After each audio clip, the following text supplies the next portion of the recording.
Have you ever noticed that we talk about forgiveness a lot in church?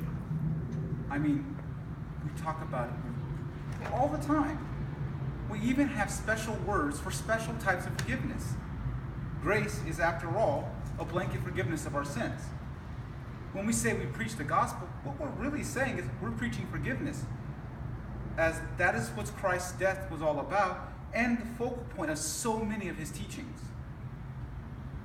God's forgiveness of our sins is crucial to Christianity. It's what it's built on. What about forgiveness of others, though? I will tell you this, that this is just as important as God's forgiveness of us. A lot of people say, forgiveness is not about the other person, but about you. There is some truth to this, but it is also not entirely true. When you forgive the other person, you are freeing them. You are freeing them from shame. You are freeing them from guilt. You free yourself from anger, and you quite possibly preserve familial bonds or friendships. Of course, one must always remember to forgive themselves as well. We all make mistakes, some more than others. Forgive those mistakes, as they're made by others or yourself. Let me tell you a quick story. A little boy was visiting his grandparents. He was given his first slingshot. He would go out into the woods and practice, but he could never hit the target. One day he was coming back to his grandma's backyard. He spied her pet duck. On an impulse, he took aim and let the stone fly. The stone hit, much to the boy's surprise, and the duck fell dead. The boy panicked. Desperately, he hit the dead duck in the middle of a woodpile, only to look up and see his sister watching. Sally, she had seen it all, but she said nothing.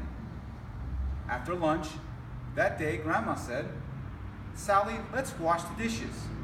But Sally said, "Johnny told me he wanted to help in the kitchen today. Didn't you, Johnny?"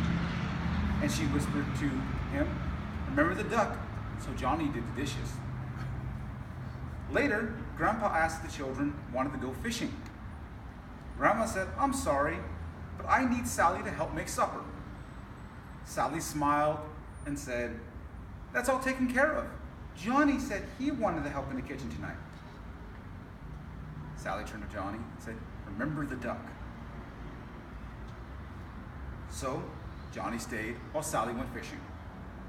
After several more days of Johnny doing his chores as well as Sally's, he finally broke down and confessed to his grandmother that he had killed the duck.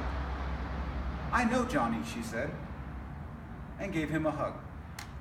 "I was standing at the window and saw the whole thing. But because I love you, I forgave you.